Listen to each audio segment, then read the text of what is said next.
사실 아직까지도 의사들 중에서도 심지어 대학병원 교수님 중에서도 비만이 질환이라는 거를 인정 안 하시는 분들이 계십니다.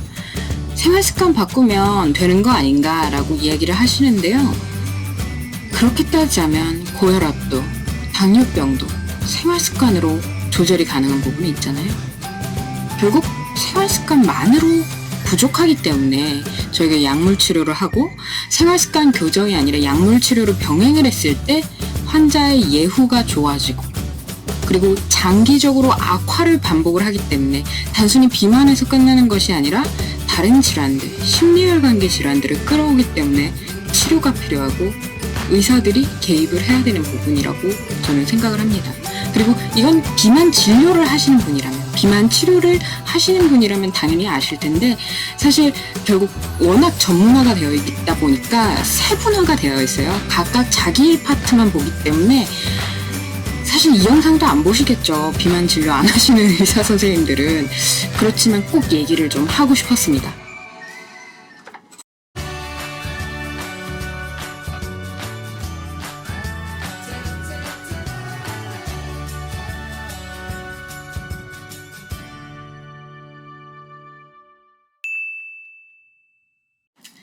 안녕하세요. 다이어트하는 닥터 다다기현입니다. 제가 지난번에 우리나라 최초로 세계 비만협회에서 비만 치료 전문가 자격증을 땄다고 말씀드렸잖아요. 그걸 계기로 이제 의사들에게 비만에 대해서 이야기하는 콘텐츠를 시작해 보려고 하는데요. 이번에 말씀드릴 부분은 제가 주구장창 말씀드렸던 비만은 질환이다. 비만은 만성질환이다. 라는 부분입니다. 사실 너무 당연한 이야기예요. 비만을 진료하는 의사들에게는. 비만 치료하는 의사들에게는 제가 앞으로 이 고도비만 의사에게 하는 컨텐츠 부분은 전혀 새로울 거 없는 내용입니다. 그렇지만 중요한 게 전체 의사를 봤을 때 비만 환자를 진료하는 의사는 굉장히 소수라는 거죠. 그에 비해 전체 의사들을 찾아오는 비만 환자들은 30% 정도는 돼요. 자신의 환자들 군 안에서 꼭 비만 환자는 사실 있을 수밖에 없습니다. 그런 분들에게 어떤 식으로 좀 대처를 해야 할지, 어떤 마음을 가지고 이해를 해야 될지에 대해서 그냥 전 얘기하고 싶었어요. 아무도 안 보더라도. 실제로 제가 이거는 작년 겪은입니다. 작년에 제가 레지던트 수련을 하면서 한 교수님께서 그 얘기를 하시더라고요. 제가 관심 분야가 이제 비만이고 비만 치료 쪽이라는 걸 아셔서 비만은 게을러서 생기는 거라고 저한테 계속 얘기를 하시는 거예요. 그러면서 이게 술자리에서 나왔던 얘기기는 한데 그래서 그런 거를 다 질환으로 규정을 하기 때문에 요즘 의료계에 문제가 많은 거다. 결국 제약회사랑 다 이런 게 농간이다. 이런 식으로 얘기를 하는데 제가 어느 정도 이렇게 저의 의견을 어필하긴 했지만 저희 성격 그대로 어필을 하진 못했죠. 다른 과 교수님이시니까. 그때 정말 너무 속상하더라고요. 사실 아까 말씀드렸듯이 모든 과 의사들이 비만 환자는 분명히 보거든요. 근데 그런 비만 환자들에게 사실 의사로서 적절한 그런 개입을 해주실 가능성이 좀 적어지니까. 왜냐면은 비만이 질환이 아니면은 의사로서의 역할은 그만큼 줄어들 수밖에 없거든요. 의사가 해줄 일이 없는 거예요. 네가 게을러서 그런 거니까. 근데 아니거든요. 제가 처음에 말씀드렸던 것처럼 고혈압, 당뇨병, 이상지질혈증 전부 다 생활습관과 연관된 질환은 맞습니다. 생활습관과 연관된 질환은 맞는데 그 질환들조차 생활습관 조절은 기본은 맞지만 그걸로는 대부분 부족하기 때문에 약물 치료로 병행을 하면서 결국 경과를 봐야지 심장 질환, 뇌 질환, 그리고 말초혈관 질환 이런 게 감소를 하거든요. 근데 그런 부분에 있어서 비만 역시 동일합니다. 비만이 생활습관으로 절대 안 된다라는 부분, 체중 감량이 안 된다라는 부분을 말씀드리려는 거는 아니고요. 제가 가장 처음에도 또 삭센다의 장기 사용에 대해서도 고도비만 수술에 대해서 설명드릴 때 항상 드렸던 말씀처럼 결국 내 몸이 다시 원상복귀하려는 변화를 가지기 때문에 비만을 장기적으로 그리고 전문가의 개입이 필요한 만성질환으로 보는 거죠. 체중을 감량을 하면 할수록 우리 몸에서는 내 원래 체중이 정상이라고 인지를 하기 때문에 식욕을 늘리고 그리고 몸의 대사를 줄이고 더 고칼로리 음식을 먹게 하고 운동은 덜하게 하고 이런 반응들이 자연스럽게 나타납니다. 1년 이상 나타나요.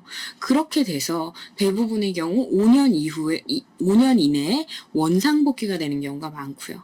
그렇다면 이것을 게다가 단순히 생활 습관이 예전으로 돌아가서가 아니라 내 몸 안에서 실제적인 호르몬, 신경계의 변화가 생기는데 그거를 단순히 의지의 문제, 게으름의 문제, 성격의 문제로 돌리기는 어렵지 않을까요?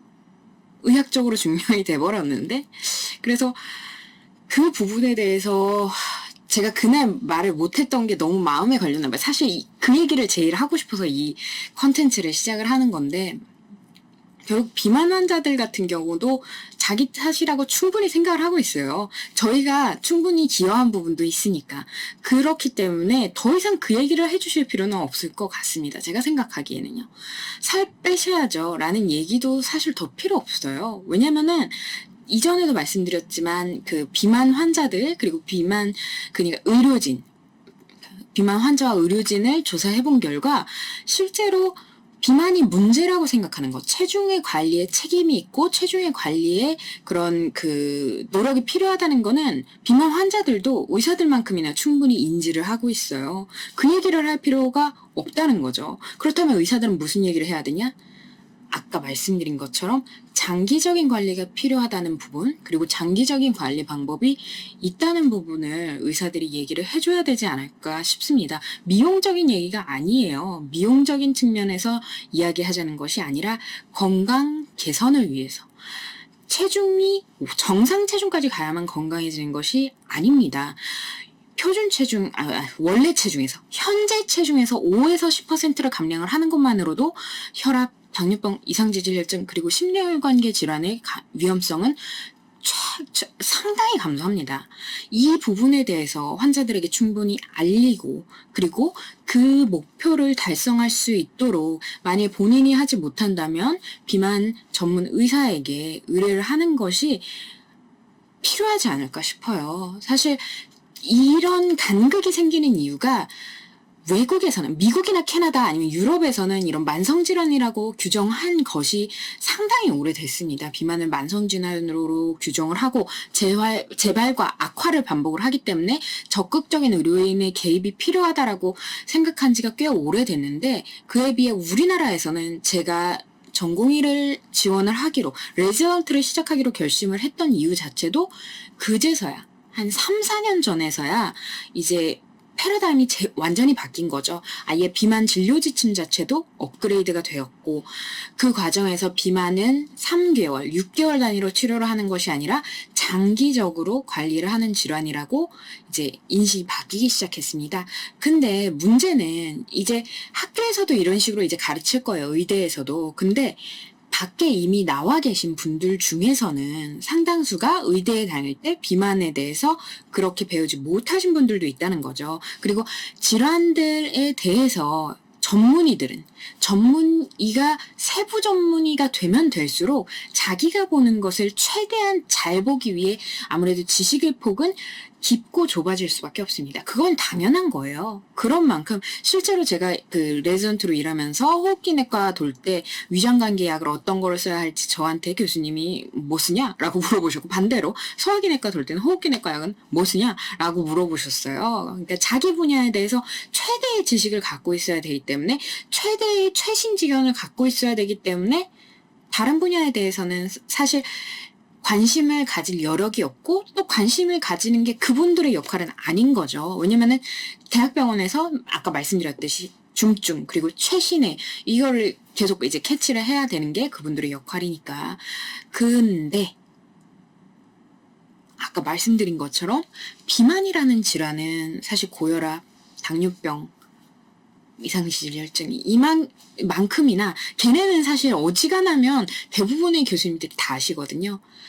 다 같이 알아야 되는 질환이 아닐까 싶어요. 왜냐면은 환자들 중에 다 있을 수밖에 없으니까. 최소한 한 10명이 환자가 진료를 보러 오면 이제 3명은 비만일 거라는 말이에요. 비만율의 증가를 봤을 때. 그리고 소아비만이 급격하게 증가를 하고 있기 때문에 우리나라에서 비만의 비율은 금방 서양을 따라잡을 거라고 생각해요. 그런 만큼 이제 비만이라는 질환에 대해서 홍보를 더 잘 해야 되고, 비만이라는 만성 질환에 대한 치료가 어떤 식으로 이루어져야 하는지는 그 비만 전문 진료 의사가 아니더라도 좀 다 알고 있어야 되지 않을까 라는 욕심에 한번 영상을 만들어 봤습니다. 그리고 사실 다른 거보다 최소한 의뢰라도 할 수 있게 병원에서 해줄 수 있는 역할이 분명히 있고, 고도비만 환자들에게는 그게 장기적으로 입증이 된 치료 방법들이 지속적으로 연구가 되고 있으며 증명이 된 부분들도 있다라는 거를 의사들이 많이 알고 환자들도 많이 알아야지 좋을 것 같아요. 그렇습니다. 뭔가 되게 속 시원하네요. 이게 작년 봄은 아니고 여름쯤에 있었던 일인데 계속 답답했어요. 얘기하고 싶었어. 아니라니까. 그렇게 따지면 말씀드린 것처럼 고혈압, 당뇨병, 이상신경증도 생활습관으로 조절할 수 있는 비율이 있기 때문에 알아서 하라고 냅둬야 돼요. 조절할 수 있는 비율이 있기는 하지만 약물 치료를 병행하는 것이 효과적이고, 실제로 생활습관만으로 했을 때 시간이 지나면 지날수록 다시 원상복귀 되는 경우가 많기 때문에 약물 치료가 꼭 들어가야 된다. 약물 치료가 아니더라도 수술 치료가 들어가야 된다. 만에 하나 약물 치료를 병행하지 않을 경우에는 인텐시브 카운셀링이라고 하거든요. 어쨌든 굉장히 자주 만나면서 굉장히 심도 깊게 카운셀링을 하면서 인지행동 치료와 식이요법, 식이요법, 행동요법 이런 거를 다 같이 해봐야 되는데, 어쨌든 중요한 게 치료가 끊기면 사실 안 된다는 거. 약을 끊는다고 하더라도 치료는 사실 끊기면 안 됩니다. 그래서 조금 흥분했네요. 앞으로도 사실 근데 이 컨텐츠에서 어쩌면 제일 흥분할지도 몰라요. 쌓인 게 많아서. 어쨌든 그렇습니다. 자기 분야 아니고서는 아까 말씀드린 것처럼 개원가는 차라리 다양한 분야의 환자들을 볼 수밖에 없기 때문에 잘 아는데, 대학병원 교수님들은 워낙에 그 분야에서 이제 정말 전문인 거니까 그 분야에 최대 지식을 갖고 있어서 다른 부분에 대해서는 관심조차 잘 없으세요. 그렇습니다. 어쨌든 비만은 질환입니다.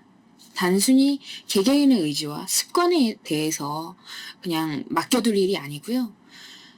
치료가 필요하고 악화를 지속적으로 할 거기 때문에 적극적인 개입이 필요한 질환입니다. 지금까지 다이어트 하는 닥터 다다기현이었습니다. 우리 모두 건강합시다.